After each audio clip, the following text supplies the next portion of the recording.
চাইতে বেশি কেন? কারণ নফল তো সারা জীবনের নফলের দাম ফরজের সমান হবে না। আবার বহু মুসলমান আছে যাদের একটা মাসালা না জানা থাকার কারণে, ছোট্ট পিন সাইজের একটা মাসালা না জানা থাকার কারণে জিন্দেগির বহুত ফরজ নামাজ নষ্ট হয়ে গেছে। আমার দিক জিন্দেগির বহুত ফরজ নামাজ নষ্ট হয়ে গেছে। ভেরি ভেরি ইম্পর্টেন্ট একটা মাসালা আপনাদের জন্য আমি সংগ্রহ করছি। এই মাসালাটার দাম আপনি নিজেই জবাব দেবেন। ওই মাসালাটা না হওয়ার কারণে, সঠিক না জানা থাকার কারণে ফরজ নামাজ নষ্ট হয়েছে। আর 2 রাকাত ফরজ নামাজের দাম 60 লক্ষ বছর নফল নামাজের চাইতে বেশি। কথা বলুন ঠিক কি ঠিক না? এবার সেই মাসালাটা কি মাসালা? আপনি ইমামের পিছনে নামাজ পড়েন। আমি তো একটা দাড়ি যখন গজাইছে, নিতান্ত গরিব বাপের ছেলে ছিলাম আমি। এখনো পর্যন্ত আমার আব্বার রেখে যাওয়া যা আছে তার থেকে 1 ইঞ্চি জমিও আমি ভাগে পাইনি। আব্বার ইনকাম থেকে আমি একখান ভাঙ্গা টিন, একখান ফুটো থালও ভাগে পাইনি। ছোট্ট একটা সংসারের আমরা সন্তান ছিলাম। আমার আব্বা গরিব মানুষ, কৃষক ছিলেন। যা কামাই করছেন কোনো মতে আমাদের খাওয়াই বাঁচাইছে। সোনের একটা ঘর ছিল আমাদের, 2-5 শতাংশ জমির উপরে বাড়ি। ছোট 2 ভাইরে বাড়ি ঘরটর যা ছিল সব দিয়ে টিয়ে আলাদা বাড়ি করছে, জায়গা কিনে। আমরা বড় 2 ভাই, বাপের কিছু পাইনি। বাপের 1 বস্তা দোয়া পাইছি। ছাত্র বয়সে আব্বা টাকা দিতে পারতেন না, এসে গেলে একটু বলা লাগে। বহুত ছাত্ররা আছে তারা অভাবের কারণে পড়া বাদ দিয়ে চলে যায়। আমি এটা আদৌ বিশ্বাস করি না। আমার আব্বা আমাকে 11-12 বছর মাদ্রাসায় পড়ছি, যা 2-1 পয়সা দিতে পারতেন কষ্ট করে, সম্পূর্ণ 12 বছরের টাকা একত্রিত করলে 100 টাকা হবে না। বিশ্বাস করতে পারবেন না। তাহলে কিভাবে পড়ছি, কিভাবে যে পড়ছি এটা আমিও জানি না। যখন একটা দাড়ি গজাইছে তখন আমি সাবালেগ হয়েছি, এইটা বুঝাইয়া এই দাড়িটা দেখাইয়া মসজিদের ইমামতি নিছি। সেই থেকে ইমামতি করতে করতে দাওরা হাদিস পর্যন্ত পাশ করছি, আলহামদুলিল্লাহ। তবে আমার ইমামতির কারণে কোনোদিন আমার পড়ার উপরে কোনো প্রভাব পড়ে নাই। মাদ্রাসা থেকে 4 কিলোমিটার দূরে লজিং থাকছি, বড় একটা মধুমতি নদী পার হয়ে ওপার। জিন্দেগিতে 1 ঘন্টার 1 মিনিটও আমি পিছিয়ে পড়ি নাই। জল বৃষ্টি তুফান যাই হোক আমার কোনো ক্লাস মাইন নেই, এবং জীবনেও কোনোদিন ক্লাসে সেকেন্ড হই নেই। তাহলে মনে হচ্ছেন থার্ড হইছি। গহরডাঙ্গা বোর্ডে টাইটেলের বছর আমি ফার্স্ট স্টার্ট করেছি। অনেকে এগুলো ক্রেডিট বললে কিছু মনে করতে পারেন, একটা জিনিস বোঝানোর জন্য বলছি, জাস্ট এই কথাটাই বোঝানোর জন্য যে অভাবের কারণে লেখাপড়া ঠেকে থাকে না। তো সেই থেকে ইমামতি করতে করতে অভিজ্ঞতা আছে যে মুসল্লি ভালো ডকশক দেখলি বাড়ি পাকা মুসল্লি তা না। এত বড় পাগড়ি 3 খেতা দিয়ে বাঁধছে, 43 সেবন্ধের যুব্য একটা গায়ে, ওর বাবা গাড়ির উপরে যায় নামাজ, বগলে দস্তার কান, হাতে কুড়া লাঠি, 500 দানার তসবি, চশমা পাই দিয়ে কি না চশমা সয়ে দিয়ে একই ডাটে সাথে থেকে যে খুব বহুত বড় আলেম। বোমা মারলেও ভিতরে তো একটা বা বেরোয় না, জাল খেয়াও দিলে টালিব বেরোয় না। মশলা তো দূরে থাক, আমাকে ওই পাশে জেলা নড়াইল আছে না, আর আমাদের গোপালগঞ্জের শেষ থানা কাশিয়ানির শেষ মাথায় একটা গ্রাম আছে নড়াইল গ্রাম আছে, ব্যাসপুর নড়াইল পায়। তো এই ব্যাসপুর নড়াইল, ওই নড়াইল জেলা নড়াইল থেকে একটা তবলিগ জামাত আইসে। এই তবলিগ জামাত আইসা এক মসজিদে 3 দিন 3-4 বুড়োরে টার্গেট করছে। যুবকদের যা পড়াইছে পারছে, বুড়োকে তো বেরেন কম, 4 বুড়োরে ধরছে। কাকা মশলা মশাইল কি দেখি জানেন? কিচ্ছু না, নামাজ পড়তে পড়তে কপালে দাগ হয়ে গেছে, আলহামদুলিল্লাহ তো জানেই না, আরো কতটা জানে না, তা শুনলে আশ্চর্য হবেন। এই 4 বুড়ো কলেমায় তো এবাও জানে না। লাস্টে যে ধরা পড়ছে কলেমায় তো এবার, যখন ইন্টারভিউ নিয়েছে যে বুড়োরা কলেমাই পড়তে পারে না। আমির সাহেব বলে কাজটা করছেন কি, আজ বাদে কাল যাবেন মরিয়ে, কাল নাও আসতে পারে, আজও মরতে পারেন। বয়স 75-80 হয়ে গেছে আর আজও কলেমাটা পড়তে পারেন নাই। মান কানা আখিরু কালামিহি লা ইলাহা ইল্লাল্লাহ ফাদাখালাল জান্নাহ, যার জীবনের শেষ কলেমা লা ইলাহা ইল্লাল্লাহ, ওইটা বিনা হিসাবে জান্নাতে চলিয়া যাইবে। সেই কলেমাটাই পড়া শিখলেন না। আপনি নামাজের কি গোড়ার ডিম পড়ছেন, এতদিন ইবাদত বন্দেগী কি কসু করছেন, কলেমাই যদি না জানেন। এই 3 বুড়ো 4 বুড়োরে নিয়ে 4 দিন পর্যন্ত আমির সাহেব কলেমার মস্ক করাইছে। এই যে দেখ 500 না পাঠিয়েছে, যত খুদকুড়ো কাটা সামনে বসে জীবন বই ওয়াজ করবো কি কসু। শিক্ষিত জ্ঞানী গুণী ভালো মানুষ যদি সামনে বসে, তাদের দিক নজর পড়ে ওয়াজের কোয়ালিটি সেই রকম হয়। আর এই যে খুদকুড়ো গুলো হয়েছে সামনে বুঝে থাকে, ওয়াজ বোঝেও না, যে চানাচুর বাদাম নিচে কাটুর কুটুর হতে তালে হয়েছে শৈল ইন্দিরির দল। যা তোরা আমার কাছে 10টা নিয়ে যা, দোকানে যা, চল। আমার দিকে বৈশা 3 দিন পর্যন্ত মসজিদে মস্ক করাইছে কলেমা। শেষের দিন মাহফিল আমার ওই এলাকায়, আমার কাছে এসে রিপোর্ট দিচ্ছে, কয় হুজুর সব মাহফিলে আপনি তবলিগের তশকিল করেন, তবলিগের কথা বলেন, আপনার এলাকায় এটা তবলিগ করেন না। কি সমস্যা কি? এই ঘটনা 4 বুড়ো যে কোনো সময় মরতে পারে, 75 থেকে 80-র মধ্যে বয়স, আজও কলেমাটা ভর্তি পারে না। এই 3 দিন পড়াইছি, তাও ঈশার সময় ইন্টারভিউ নিছি, হয় না। কি কয়? লা ইলাহা মুহাম্মাদুর রাসূলুল্লাহ, লা ইলাহা মুহাম্মাদুর রাসূলুল্লাহ। রাগ হয়ে ধমক দিয়ে আমি যে কোনো সময় মরতে পারে, আজও কলেমা ঠিক করে ভর্তি পারে, লা ইলাহা মুহাম্মাদুর রাসূলুল্লাহ। মাঝে চুপ করলো কোথায়? বুড়োরা আমার রাগ করে কয় সব জায়গার কলেমা একরকম না মিয়া, তুই কলি হয়ে যাবে, সব জায়গার কলেমা একরকম। তোমাকে লড়াইলে কলেমা লা ইলাহার পরে ইল্লাল্লাহ আছে, ইবার আসতে থাকে না, এরকম নাকি? বহুজন আছেন এখনো পর্যন্ত 4টে কলেমা শুদ্ধ করে বলতে পারে না, আছে না নাই কথা কয়? বহু মুসলমান আছে, বহু মুসলমান আছে। এর মধ্যে ইমানে মুফাসসালের ইন্টারভিউ নিলে জড়িয়ে যাবে অর্ধেক, ইমানে মুজমালের ইন্টারভিউ নিলে জড়িয়ে যাবে অর্ধেক। আর এই ইমানে মুজমাল আর ইমানে মুফাসসালের তরজমা আপনার বুঝা ফরজ।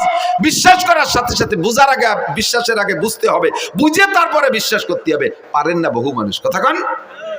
নামাজে দাঁড়াইছেন, ইমামের পিছনে জামাতে নামাজ পড়বেন, ইমাম সাহেব আল্লাহু আকবার বলে, যে কথা বলছি ইমামতির অভিজ্ঞতার আলোকে, যে বহু মুসল্লিকে জীবনে এ রিপোর্ট পাইছি, ইমামের পিছনে নামাজ 10 বছর নামাজ পড়ছে, এরপরে এসে কয় হুজুর ইমাম সাহেব যে প্রথমবার আল্লাহু আকবার কয়, ও আল্লাহু আকবারকে আমাকে করতে হবে নাকি?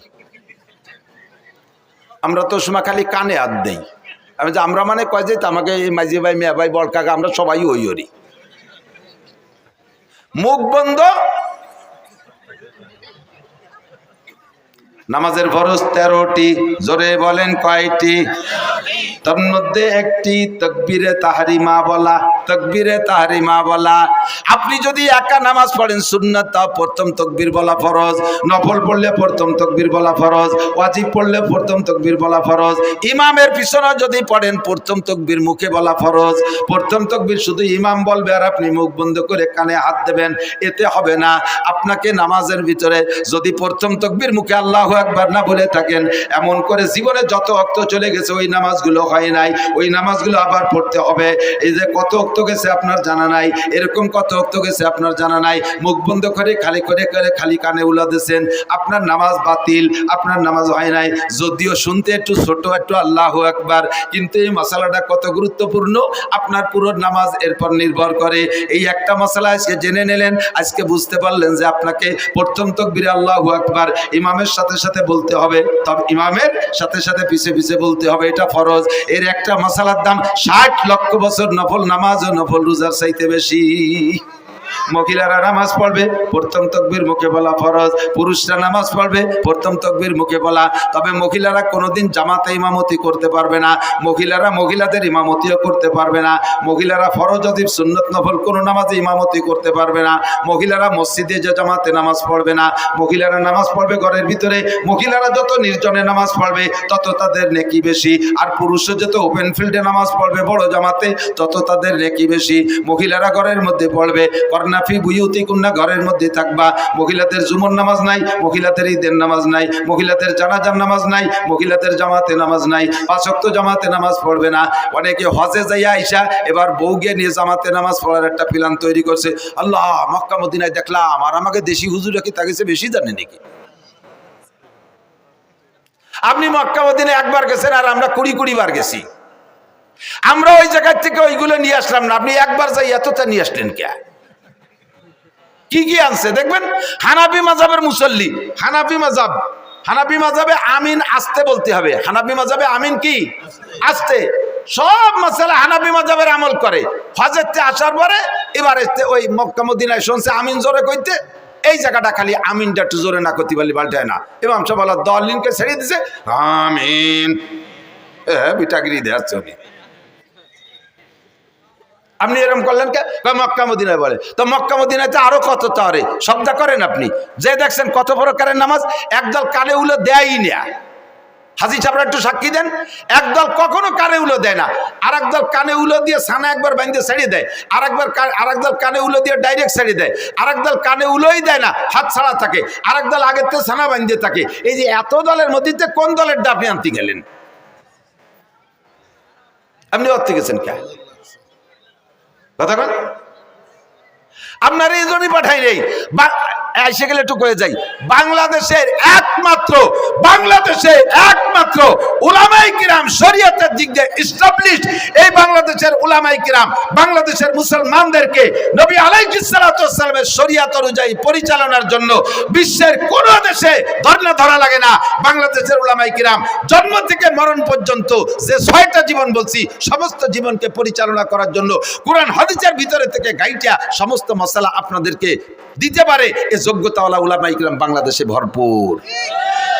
আর কেউ এখনো সম্পূর্ণ হতে পারেন নাই, ডাক্তাররা তো পারেনি নাই। বাংলাদেশ সরকার মেডিকেল সায়েন্সের কলেজ বিশ্ববিদ্যালয়ের জন্য কোটি কোটি টাকা খরচ করতেছে ডাক্তার বানানোর জন্য। যেই সরকারি ওই মেডিকেল সায়েন্সের কলেজের জন্য টাকা দিয়ে ছেলেদেরকে পড়ায় ডাক্তার বানাচ্ছে, সেই সরকারি ওই কলেজের ডাক্তার প্রফেসরের কাছে ওষুধ খায় না, উনি চলে যায় India, Madras, Chennai, Singapore, London, বাইরে যে ওষুধ খেয়ে আসে। তাই তুমি যাকে ডাক্তার বানাইলে তারা কি গুড়ার ঘাস কাটতেছে? কি ডাক্তার বানাইলে যে তাদের কাছে তোমার আত্মবিশ্বাস যেন ওষুধ খাইতে? এখনো পর্যন্ত সেনাবাহিনী পূর্ণাঙ্গ হতে পারে নাই। সেনাবাহিনীর অফিসারকে আমেরিকা প্রশিক্ষণে পাঠাইতে হয়, ইন্ডিয়া পাঠাইতে হয়, চায়না পাঠাইতে হয়, সে জগতে কোটি কোটি টাকা খরচ হচ্ছে, এখনো পর্যন্ত সেখান থেকে সুফল আসে নাই।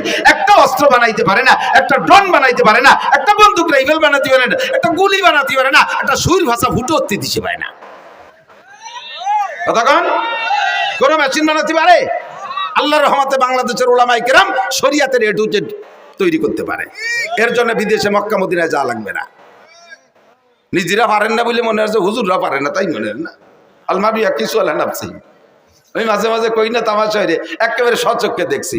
যাইতেছি আমি চট্টগ্রাম, ঢাকার থেকে ফ্লাইটে যাব, এয়ারপোর্টে ঢুকছি, দেখি যে বাংলাদেশি টাইগাররা বিদেশে যাচ্ছে। টাইগার ক্রিকেটের টাইগার, এই বুকি পতাকা, পিঠি পতাকা, মাথায় পতাকা, ক্যাপে পতাকা, প্যান্টে পতাকা, জাঙ্গি পতাকা, ব্যাগে পতাকা, সব জায়গা পতাকা আর পতাকা। আমি কই এত পতাকা কোন জায়গা যাবে? যে এমপি মন্ত্রীরাও আগায় দিতে আইছে, বলতেছে বাংলাদেশের টাইগাররা শ্রীলঙ্কা যাচ্ছে হরিণ শিকার করতে,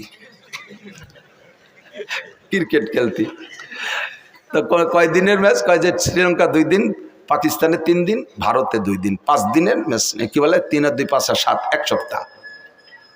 ওরা তো আমার ছেলে এই প্লেয়াররা, ওরা আমার কাছে দোয়া নিল যে হুজুর একটু দোয়া করেন যাতে এবার কিছু নিয়ে আসতে পারি। আমরা তো একটা ভাঙ্গা সার কাপড় আনতে পারি না বিদেশের তে, এবার যাতে একটা কিছু নিয়ে আসতে। আমি দোয়া আল্লাহ যে আল্লাহ এবার যেন কিছু পারে। আমার সাথে একজন কয় হুজুর এই ক্রিকেট খেলার জন্য দোয়া আনলেন। আমি বললাম যে পাগল, বাংলাদেশ আলারা কোনো জায়গায় থেকে কিছু আনতে পারে না, ওরা এবার একটা কিছু আনুক, যা ওইরি আনুক, খেমসি ওইরি আনুক, চড়াচড়ি লাই চলে তুই জিতে আসুক, আর শুনতে একবার একটু ভাষ্ট হইয়ে। কোনো দেশে তো ভাষ্ট হতে পারে না। পরে 1 সপ্তাহ চলে যাওয়ার গেল, 10 দিন চলে যায়, 12, 13, 15 দিন চলে যায়, খবর পাই না। এবারে ক্রিকেট দেওয়া পার্টিতে জিজ্ঞেস করলাম যে এই যে অমুক তারিখে যে একটা টিম গেল বিদেশে হরিণ শিকার করতে, টাইগাররা, এরা আসলো কবে, কি দিয়ে কি রেছো, তা তো খবর পাই না। ওই যে সব জায়গাতে ঠকিয়ে গেছে, পরে মনে হয় এদের ব্যানে টেনে চলিয়ে আসছে, জেনিটের হয়নি। আমার বাংলাদেশের হাফেজরা কোন দেশের থেকে ঠগিয়ে আসে না, কথা বলেন ঠিক ঠিক না? সারা পৃথিবীর যত মুহাদ্দিস আছে তার ভিতরে 1 নম্বর মুহাদ্দিস আমাদের বাংলাদেশে মাওলানা আব্দুল মালিক সাহেব, বাইতুল মুকাররমের খতিব সাহেব। কাজেই আপনি একা যাইতে আমিনটা জোরে ঠেলিয়ে আনতে গেছেন কে? আমিন জোরে হবে না, আসতে হবে বাইতুল মুকাররমের খতিব সাহেবের কাছে শুনিয়ে আসেন দাঁড়িয়ার মাঠের প্রধান মুফতির কাছে, জান ভাঙ্গা ঈদগাহ মাদ্রাসার মুফতি সাহেবের কাছে, আমরা সব ফতোয়া দিয়ে দেব। কোনোতে আল্লাহর রহমতে অধিক যা লাগবে না, কথা কন। এবার তাকবীরে তাহরিমা আমিন বলা, এটা বলবে, আসতে বলবেন। আল্লাহ আমাদের হানাফি মাযহাবের মাসালা কি বলা হয়, সব মাসালাই তাকবীরে তাহরিমা বলা। এদিকে একটু আরেকটা খেয়াল করেন, তাহলে তাকবীরে তাহরিমা বলা আজকে থেকে যাদের জানা ছিল না তারা জেনে নিয়েছেন না, তাদের জিন্দেগীর 80 লক্ষ 60 লক্ষ বছর হায়াত পর্যন্ত যদি হায়াত পান আর নফল ইবাদত করেন, তার চাইতে আপনার একটা মশালার দাম বেশি হয়ে গেছে। মাহফিলটা খুব ভরপুর কামিয়াব হয়ে গেছে। এর সাথে ছোট্ট আর একটা মশলা পেঁচাই গেছে, একটু না কয়ে তো জাতি বাতিছি না, আপনার অনুমতি দিলে বলবো। এই তাকবীরে তাহরিমা ইমামের পিছনে বলবেন, বলার সিস্টেম কি, আবার তা সে জায়গা ছোট্ট একটু চিকুন একটা মশলা আছে, বলবো? সে মাসালাটা হলো ইমাম সাহেব আল্লাহু আকবার বলবে, তো ইমামের যদি সুর বেশি হয়, সুর আলা ইমামরা একটু টাইনিয়ে সুর দিয়ে আল্লাহু আকবার সুর দিতে যে খানিকটা নি ফেলে। আবার জামাত যদি বড় হয় তাহলে পিছন পর্যন্ত তকবীর পৌঁছতে হবে, জন্য একটু টাইনিয়ে কয় আল্লাহু আকবার। তো ইমাম আল্লাহ কয় আরে টানতিছে, আপনি মনে হচ্ছে অনুমতি দিয়েছেন, আপনি শটে মেরিয়ে দিয়েছেন। আল্লাহু আকবার।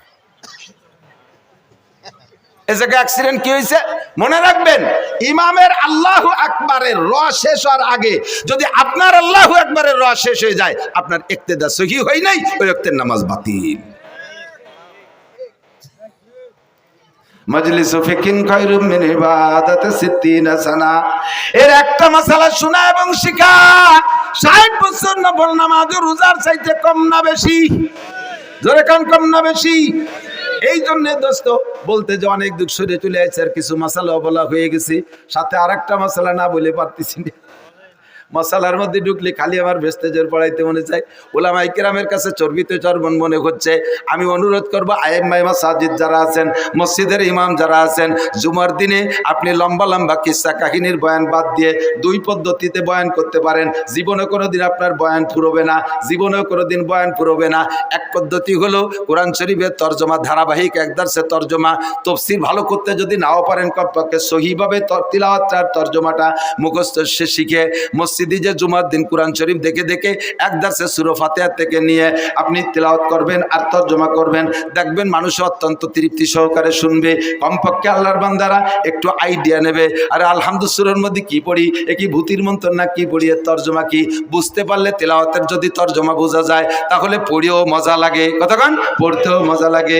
আপনি যখন সূরা ফাতিহা পড়বেন আলহামদুলিল্লাহি রাব্বিল আলামিন, এইটা কি পড়লেন তর্জমা জানেন না, টপাটপ করে পড়ে গেছেন, যদি আপনি বোঝেন যে আপনি কি বলছেন, আলহামদুলিল্লাহি রাব্বিল আলামিন, সমস্ত প্রশংসা আল্লাহর জন্য যিনি রব্বুল আলামিন, সারা জগতের প্রতিপালক। আপনি যখন সূরা ফাতিহার এই আয়াত পড়বেন, তর্জমাটা আপনার মাথার মধ্যে চলে আসবে, মনের মধ্যে একটা মজা পাবেন, কারণ আল্লাহ আপনার সামনে, আপনি আল্লাহকে বলতেছেন আল্লাহ তুমি রব্বুল আলামিন, সমস্ত প্রশংসা তোমার জন্য। এই কথা বলে ছেড়ে দেওয়ার পরে আল্লাহ আপনার সঙ্গে সঙ্গে একটা জবাব দিয়ে দেয়, আল্লাহ একটা জবাব দিয়ে দেয় কে হামিদানি আব্দি। আল্লাহ যে কি খুশি হয়, হামিদানি আব্দি, আমার বান্দা আমার প্রশংসা করছে। আল্লাহ জবাবটা দেয়, আল্লাহ জবাবটা দেয়। আলহামদুলিল্লাহ প্রথম আয়াত ছেড়ে দেওয়ার পরে এই জবাব দেয়। এরপরে বলবেন আর রহমানির রহিম, ও আল্লাহ তুমি রহমান এবং তুমি রহিম, পরম করুণাময় মেহেরবান দয়ালু দাতা তুমি আল্লাহ। বলার সঙ্গে সঙ্গে আল্লাহ পাক বলেন আসনা আলাইয়া আব্দি, ওয়েলকাম, থ্যাংক ইউ, আমার বান্দা আমার প্রশংসা করেছে, যথোপযুক্ত প্রশংসা করেছে। আর রহমানির রহিম বলার পরে আল্লাহ জবটা কিন্তু দেয় মালিক ইয়াউমিদ্দিন, বলার পরে আল্লাহ কয় সাদাকা আব্দি, থ্যাংক ইউ বান্দা, সত্য কথা বলেছো। মালিক ইয়াউমিদ্দিনের মানে আপনি বুঝে নেন বিচার দিনের মালিককে, বিচার দিনের মালিক তুমি আল্লাহ, মালিক ইয়াউমিদ্দিন। এরপরে বলছে, এ কথার পরে আল্লাহ কয় সাদাকা আব্দি, বান্দা সত্য কথা বলেছিস।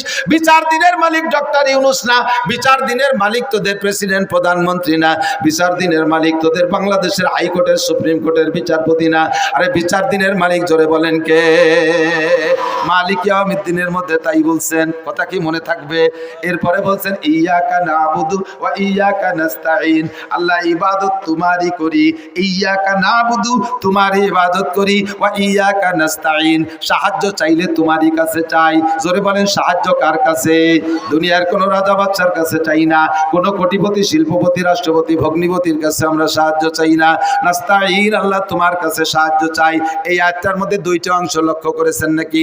একটা হলো ইয়াকা নাবুদু তোমার ইবাদত করি, আর একটা হলো ইয়াকা নাস্তাঈন আমরা সাহায্য চাই। আয়াতটার ভিতরে 2টা অংশে আল্লাহকে হাজা বাইনি ওয়া বাইনা আব্দি, এই আয়াতটার মধ্যে 2 ভাগ হয়ে গেছে, অর্ধেক আমার আর অর্ধেক বান্দার। ইয়াকা নাবুদু আল্লাহ, নাস্তাঈন সাহায্য চাই আমার জন্য। আল্লাহকে এই আয়াতটা 2 ভাগ হয়ে গেছে, অর্ধেক আমার আর অর্ধেক আমার বান্দার। ওয়ালি আব্দি মা সালা, কাজে আমি জবাব দিলাম আমার বান্দা যা চাইতেছে সাহায্য সব আমি তারে দিয়ে দিলাম। এরপরে কি সাহায্য চাইবেন, একটু সাহায্যের নাম কোন? সাহায্য কি চাইছেন আপনি? বলছেন ইহদিনাস সিরাতাল মুস্তাকিম। আল্লাহ বাংলাদেশে দলের অভাব নাই, আমলিগ, বিএনপি, জামাত, জাতীয় পার্টি, 88 চন্দ্রবড়া, মানিকগঞ্জ, সুরেশ্বর, ভোজেশ্বর, ইনায়েতপুর, বাহাদুরপুর, শরীয়তপুর, মাদারীপুর, ফরিদপুর, তবলিগ, সরমুনাই, এতাআতি ওয়া জাআতি, হিজবুত তাওহীদ, কাদিয়ানী। এরপরে হইছে এবার আবাল সরকারের ফাউল সরকার। আবার একটা ফাউল সরকার, কথা বল না কেন? এই আবাল সরকার বাউল না ফাউল? বাউল না ফাউল? ওরা যারা ফাউল না করবে সে ফাউল। জাহেল, মূর্খ, কত বড় বিয়াদব। আল্লাহরে কয় কি আল্লাহ কি মুখ দিয়ে কথা কয় না পাছাই দিয়ে কথা কয়? সাড়ে শয়তান, তুই যাইস আল্লাহর সাথে, সে দেখা হবে কোন জাত দিয়ে কথা কয় তোরে, দেখিস। আর আমার সামনে পড়লি তো হাসরের মাঠে ওর সাথে বাড়ি বাড়ি লেগে যাবে। এখনই যদি ওরা পাই, ওর কিছু হলি একটা আমি করবো, তাই আমার জীবন থাকুক আর না থাকুক। কথা বলেন? রেডি? রেডি? কোনো বাউল ফাউল চুল আলার কোনো খানা ভাঙ্গার মাঠে হবে না। ভাঙ্গার জনগণ মর্দে মুজাহিদ। ইয়্যাকা না'বুদু ওয়া ইয়্যাকা নাস্তাইন ইহদিনাস সিরাতাল মুস্তাকিম। আল্লাহ এত দলের মধ্যে কোন দল যে সঠিক তাই তো বুঝে পারতেছি না। আল্লাহ যে আসে সেই সুন্দর করে বুঝায় কি আমরা সঠিক, আমরা তো বুঝে উঠতে পারতেছি না। দলের তো অভাব নাই। আল্লাহ কোন দল গ্রহণ করব? কাজে ইহদিনাস সিরাতাল মুস্তাকিম, তুমি তো জানো সঠিক দল কোনটা, ওই সঠিক দলের অন্তর্ভুক্ত আমাকে বানাইয়া দাও। আল্লাহ তোমার কাছে অনুরোধ, আমি তোমার কুদরতি কদমে পড়ে দোয়া করি, আল্লাহ গায়রিল মাগদুবি আলাইহিম ওয়ালাদ দাল্লিন, সঠিক দল তো চিনেই দিবা, সঠিক পথে চালাবা। তবে গায়রিল মাগদুবি আলাইহিম মানে ইহুদি, আর দাল্লিন মানে নাসারা, এই ইহুদ আর নাসারাদের পথে আমারে চালাইও না। এই কথা বলার পরে, আয়াতগুলো বলার পরে আল্লাহ কয় ফালি ওয়ালিয়াবদি মাসআলা ওয়ালিয়াবদি মাসআলা, ও বান্দা তুমি যা যা চাইলে সব তোমারে দিয়ে দিলাম। একটু এই জায়গাতে কথা বলে যাই, খেয়াল করেন, খেয়াল করতেছেন? আপনি একটা আয়াত সূরা ফাতিহাতে পড়বেন, আর পরে আল্লাহ একটা জবাব দেয়, তাহলে আয়াতটা পড়ে আল্লাহরে জবাব দেওয়ার সুযোগ দিতে হবে না? আপনি পড়ে চলে গেছেন আলহামদুলিল্লাহ, হঠাৎ দাল্লিন, কোন ভাগে কি দেখে হঠাৎ দাল্লিন? আল্লাহকে কি কি চালিত আমার তো দিয়ারই সুযোগ দিলি না। একাও যদি পড়েন, আস্তেও যদি পড়েন, কিরা জোরেও যদি পড়েন, কমপক্ষে আলহামদুলিল্লাহ আয়াতগুলো ছেড়ে পড়বেন, যাতে মাঝখানে আল্লাহ আপনাকে যা চাইতেছেন ওগুলো দিয়ার আল্লাহ নিজেই স্বীকার করতে পারে। মজা হয়েছে না কথাক্ষণ? তখন মজা পাবেন। এরপরে সূরা ফাতিহার তরজমা, সূরা বাকারার তরজমা করবেন, সূরা আল ইমরানের তরজমা করবেন। মসজিদের ইমাম সাহেবদের ওয়াজ কোনোদিন শেষ হবে না। আর নয় 52 শুক্রবারে 52 প্রকারের নতুন ওয়াজ বানায়, করতে একেবারে চাউল মুড়ি হয়ে যায়। আমরা বক্তারা তো আজ এই মাঠে, আর কালকে আর এক মাঠে, একই ওয়াজ সারা বাংলাদেশ বেড়ে গাইয়ে বেড়ালি, আমাকে ধরার কেউ নাই। কিন্তু শুক্রবারে 52 প্রকার ওয়াজ না করলি মুসল্লিরা খালি রোগা কুড়োর মতো ঝিমিয়ে, হুজুর কি কয়ে যাচ্ছে, সময় হয়েছে জল দিয়ে দিয়ে ঘুমায়, আর কালি কয় গড়িতে সময় হয়েছে। কারণ যা কইতে কতবার শুনবো। আর কোরআন শরীফের শুরু থেকে শেষ পর্যন্ত তরজমাগুলো বলবেন, কোনোদিন ওয়াজ শেষ হবে না। 2 নম্বর হলো শরিয়াতের মাসআলা, শরিয়াতের নামাজের মাসআলা, ওযুর মাসআলা, গোসলের মাসআলা, দুইটা মাসআলা সুন্দর করে এক দিন বুঝাই বলবেন, জীবন ভরে বলবেন, মশলা শেষ হবে না, মশলা বলা শেষ হবে না। কারণ 2 রাকাত নামাজ পড়তে 12,000 মাসআলা, 12,000 মাসআলা। কয়টা মাসআলা, কয়দিন বলবেন আর কয়দিন মনে রাখবেন, এর এক একটা মাসআলা বললে মুসল্লিদের এই পরিমাণ লাভ। 2 নম্বর মাসালা বলছি, মনে আছে নাকি? 3 নম্বর আর একটা মাসালা বলে আমি ওয়াজের দিকে চলে যাব। আল্লাহ না, অশরীর নিত না, পরদিন দাঁড়িয়ে মাঠে আসিনি, কম ওয়াজ গুছাইছি নাকি? তবে আর বেশিক্ষণ টিকতে পারতেছি না, বুক ব্যথা হতেছে। ওয়াজের লাইন ধরাই দিয়ে যাবো ইনশাআল্লাহ। যা পড়ছি অনেক সময় একদল আছে কাজে কওমি উলামায়ে কিরাম, এরা ওই সৌজন্যমূলক আয়াতেরটা পড়ে আর এদিক ওদিক দেখো এটি চলে যায়, আয়াতের তরজমা জানে না। জানি না জানি, দুদু তুমি আমার ক্লাসে আসো। আমি কোরআন তরজমা পড়াই, তাফসিরে জালালাইন বয়জবি পড়াই, আমি বুখারী শরীফ কিতাবুত তাফসির পড়াই, বুখারী শরীফ পড়াই। আসো, পারি না পারি। বাকি কথা হলো ওয়াজ আমার ইচ্ছা মতো হয় না। যেদিন আমার ইচ্ছা মতো ওয়াজ করতে যাই সেদিন আমি মোটে আর ওয়াজ তালাশ করে পাই না। যেদিন আল্লাহর ইচ্ছা মতো ওয়াজ করি, এলাকায় যা প্রয়োজন সেই কথাগুলো আল্লাহ আমারে দিয়ে বলায়, আর সেদিন আমার কথা মোটে শেষই হতে চায় না। তখন বুঝি যে কথাগুলো জরুরি হয়েছে। আল্লামা জালালউদ্দিন রুমি রহমাতুল্লাহ আলাইহি বলেন, ইসুকানশি রাস্তে দার পেস্তানে যা, বেকুশন্দা খুশনমি গরদদ রওয়া মুস্তামে চু তৃষ্ণা বাজোয়েন্দা সুদ ওয়াইজার মুর্দা বুদ গোয়েন্দা সুদ মুস্তামে চু তাজা আয়াত বেমালাল সজ্জাবা গরদদ গুপ্তন গুঙ্গুলাল। ও মাদ্রাসার ছাত্ররা, তোকে পায়ে ধরে একটু ফার্সি পড়, পায়ে ধরে একটু ফার্সি পড়। ফার্সি মোটে পড়বি না, ফার্সি লাগে কোন সাগে? ফার্সিতে শের যদি হাফিজুর রহমান সিদ্দিকী পড়ে তা দিয়ে এবার মজা করে শোনো, তাহলে তুমি কেন পড়া শিখবা না? হাফিজুর রহমান সিদ্দিকীর রেকর্ড শুনে, তার ইউটিউবের থেকে শুনে তুমি মুখস্থ করো। কাজেই যে শুনি তুমি যখন বয়ান করতে যাও শেরের শব্দগুলো শুদ্ধ হয় না, কারণ তোমার তো ফার্সি সম্পর্কে অভিজ্ঞতা নাই। ও কি কইছে ইউটিউবের থেকে শব্দগুলো ক্লিয়ার বোঝা যায় নাই, শুধু সুর মিলে গেছো। জাননেওয়ালা আলেমরা বোঝে তুমি আন্তর্জাতিক খ্যাতি সম্পর্কে একজন মূর্খ মৌলবী। ফার্সি পড়ো, মজা শেষ নাই। আমি এই জায়গায় বসে এখন থেকে বাকি যে টাইম আছে সবটুক টাইম ইনশাল্লাহ ফার্সিতে ওয়াজ করতে পারি। এইভাবে আমরা ফার্সি পড়ছি, তোমাদের চাইতে কিতাব একখানো বেশি পড়ি নাই। ওই ফার্সি বলি তাইসিরার কি বলা হয় পান্দেনামা গুলিস্তা পর্যন্ত পড়ছি। আল্লাহর রহমতে সেখান থেকে ফার্সি বলা অর্জন করেছি। ফার্সিতে আমি এই আজকে রাত্রে এখানে বসবো, আমি 100 শের বানাই দিতে পারবো ফার্সিতে ইনশাল্লাহ। টেরও পাবেন এটা গুলিস্তা শের না, বুস্তার না, মাস্টাবি না, পান্দেনামা না, কারিমা শের। আল্লাহর রহমতে ফার্সি শিখছি। ফার্সি পড়বেন, ওর মধ্যে বহুত রুমুজ পাবেন। আল্লামা জালালউদ্দিন রুমি মাসরবির মধ্যে বলেন, ইসু খানশি রাস্তেদার পেস্তানে যা বেকুশন্দা খুশনমি গরদাদ রওয়া। বক্তাদের মুখের কথা গাভীর স্তনের দুধের মতো। গাভীর স্তনের মধ্যে দুধ কিন্তু জমা করা থাকে না। যখন সকালবেলা বাছুরি যে জিভ বেঁধে চাটা শুরু করে, আল্লাহ পাক রব্বুল আলামিন তখন কোন শব্দ দিয়ে দুধ বানায় দেয়? দুধ বানায় কোন জায়গা থেকে? আল্লাহ বলেন, মিমবাইনি ফারাসি ওয়াদামিন লাবানান খালেসা। রক্ত আর গোবরের মাঝ দিয়ে আমি পরিষ্কার 5 কেজি দুধ তোমার জন্য তখনই বানায় পাঠাইয়া দেয়। ওই দুধ পেটের মধ্যে অপারেশন করলে কোনো জায়গায় ব্যাগ বোতল ভরা পাওয়া যাবে না। কথা বলেন ঠিক কি ঠিক না? সেম কোয়ালিটি বক্তার জিহ্বায় ওয়াজ লেখা নাই, মাথার মধ্যে ওয়াজের মেমোরি কার্ড ঢুকানো নাই, সিনার মধ্যে কোনো জায়গায় ওয়াজ লেখা নাই। এই জায়গা বসার পরে সুবহানাকা লা ইলমা লানা পড়ে যখন বলি, আল্লাহর কাছে সারেন্ডার করি, আল্লাহ আমার কোনো এলেম নাই। এই দাঁড়িয়ার মাঠ থানা সদরের শিক্ষিত জনগণের কি প্রয়োজন কথাগুলো আমারে শিখায় দাও। আল্লাহ আমার মাথার মধ্যে গাভীর দুধের মতো কথাগুলো দেয়, সেই কথাগুলো বলি। যদি কথা প্রয়োজনীয় হয় কথাগুলো নিয়ে যাবেন, ভুল বললে ক্ষমা করে দেবেন। একটা মাসালা বলে দে, আমার দিক তাকান। অনেক সময় সূরা ফাতিহা পড়ার পরে কোন কিরাত পড়বেন, কিরাত খুঁজতে যে একটু সময় লেগে যায়। বহুত জানেন তো কোনটা পড়বেন, খালি ঠেলা ঠেলি হতেছে। কোনটা পড়বো, ইন্না তাই না পড়বো না কুলু পড়বো নাকি ওয়াল আসতে পড়বো, এই ভাবতে শুরু হতে টাইম সেরে গেছে। কটুক জানেন? সুবহান রাব্বিল আযীম, সুবহান রাব্বিল আযীম, সুবহান রাব্বিল আযীম 3 বার। জোরে পড়লে তো একটু সময় বেশি লাগে, আস্তে পড়লে আর সময় কম লাগে। 3 তসবিহ বলে 3 তসবিহ। 3 তসবিহ পরিমাণ টাইম যদি আপনার ভাবতে সময় চলে যায়, আপনার ওয়াজিব তরক হয়ে গেছে। শেষ বইটাকে আপনার সৌসিজদা দেওয়া ওয়াজিব। কয়দিন দিয়েছেন সৌসিজদা? সৌসিজদা যদি না দেন নামাজে আবার দোহরাই পড়তে হবে। প্রথম বইটাকে আত্তাহিয়াতু পড়ার পরে আব্দু রাসূল পর্যন্ত পড়ে উঠে দাঁড়ায় যাইতে হবে। আপনি ভুল করবে, কারণ আত্তাহিয়াতু এমন মুখস্থ হইছে, প্রথম আত্তাহিয়াতু দোয়া দুরুদ ও আর মনেরই ভরা লাগে না। সিজদাতে উঠে মুখরে আত্তাহিয়াতুর দায়িত্ব দিয়েছেন, তুই পড়তে থাক, আর আপনি চলে গেছেন দোকানের মধ্যে।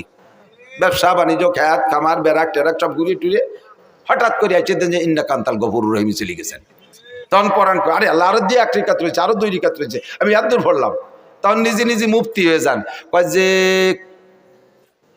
লস হলি তো আমারই হয়েছে, আল্লাহর তোর লস হই নেই, আমার সময় নষ্ট হয়েছে। যা কম তো আর ভরি নেই, বেশি তো ভরছি, তাতে হানে আর কি বা আছে। দাঁড়াইয়া আর বাকি 2 রিকাত পড়ে গতানুগতিক সালাম ফিরিয়ে দিয়েছেন। আল্লাহ কয় আমি ওইটা লাইক করি নাই, তোমার লস হলিও এ জায়গা আমার তরিকার খিলাফ হয়েছে, আমার নবীর তরিকার খিলাফ হয়েছে। তুমি যত সুন্দর ইবাদত করো, এই সুন্দর ইবাদত যদি আল্লাহর হুকুম আর নবীর তরিকার সাথে মিল না খায়, তাহলে ওই সুন্দর ইবাদত আল্লাহর কাছে গ্রহণযোগ্যতা রাখে? কথা বলেন রাখে? মাগরিবের ফরজ নামাজ কয় রিকাত? জোরে কোন কয় রিকাত? 3 রিকাত। আজকে সময় আছে, ভালো আলেম আপনি, লেখাপড়া জানেন, কোরআন শরীফ জানেন, সময় আছে, নিরিবিলি আছে, মনটা ভালো। জামাত পান্নায় একা দাঁড়াইছেন, 3 রিকাত পড়ার পরে মনে মনে ভাবতেছেন যে বাংটা পড়বো, কে সময় আছে, আর 1 রিকাত দিয়ে 4 রিকাতই ফুরিয়ে দিই। আর এই 4র্থ রিকাত পড়ছেন খুব ধ্যান খেয়ালের সাথে। পুলসিরতের পর দাঁড়ায় আছি, আল্লাহ আমার সামনে, ডাইন পাশে আজরাইল, না বেহেশতে, বাম পাশে দোজখ, পিছনে আজরাইল দাঁড়ায় আছে। একেবারে 4র্থ নম্বর রিকাতে আলহামদুলিল্লাহর পরে পুরো সূরা বাকারা 2.5 পারা পড়ে ফেলছেন। রুকুর মধ্যে সুবহান রাব্বিল আযীম 39 বার, সিজদায় 141 বার আলা মারি দিয়েছেন। এত সুন্দর করে 4 নম্বর রিকাত পড়ছেন। তা এই 4 নম্বর রিকাত কি নামাজ হবে? কে এত ভালো রিকাত হবে না? ঈদে আগের 3 রিকাত এসে ভালোই ভরছেন, হবে না? কে হবে না? খালি এই 1 রিকাত হবে না, না সব কয় রিকাতে খাইছে? সব গোষ্ঠী শুধু মেরে দিছে। ওই সেই বাংলা একেবারে আগা সারা সব শেষ। কতক্ষণ? কেন? এটা আল্লাহর হুকুমান নবীর তরিকায় হয় না, যদিও নামাজ। কতক্ষণ না কেন? রমজান ধরে রোজা রাখা, সারা রমজান রোজা রাখা ফরজ, রোজা রাখা ফরজ না? সুস্থ মানুষ 30 দিন 30 রোজা রয়েছেন, বাস মাশাআল্লাহ, থ্যাংক ইউ। এবার ঈদের দিন সবাই তো